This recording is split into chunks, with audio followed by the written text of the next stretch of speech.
Please tell me a better song Jason could have played for that conversation. Spencer Massey, welcome back to Indy. Driving the Dakin Mobile and Alex Laughlin for Team Haviland. This is the other Scott Palmer car. Love seeing Spencer Massey in this race car. It brings this element of intrigue when he shows up, when he's here with the car. Pat Dakin, of course, making the decisions when the car comes to race. But Scott Graham does such a good job tuning this thing. Spencer is such a talent behind the wheel. He brings it every time he's on the starting line. And you know, it's great to see Alex Laughlin back. Alex has been a great presence in Top Fuel drag racing. He was actually out with the No Prep King series running last weekend out in Firebird Raceway in Boise. So the guy has definitely been keeping busy.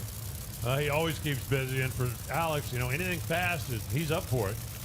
I still think it's hilarious that his Top Fuel career started because he couldn't find a ride in a Pro Mod.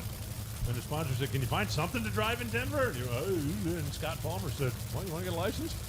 And they went to Kansas International Dragway and got him a license. Palmer and Alex Laughlin's in the right side. Dakin, Spencer Massey in the left.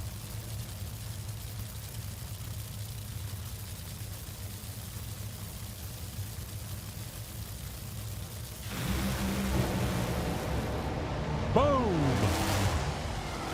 Flames down for both. Spencer Massey with a kaboom down there, and Alex Laughlin goes 3.813 at only 303 miles an hour. Potentially was headed for the #1 spot, but it shut off early. Massey's went pop down there. We'll have to go take a look and see how bad it was. I don't believe it was a kablooey, but it was definitely bigger than a kerpop. I think that was a KerBang. That's a great scale. You can see the injector hat is flat on top of the engine, which is always a good thing despite the histrionics here. Let's watch on the right side. Spencer's car moving along stronger than Laughlin's car, was down low, and it really looked clean. That's a mechanical failure. Yeah, that's a mechanical failure for sure. As the flames are up and clean, you watch Laughlin across the finish line stripe. 381.3. That's definitely a KerBang.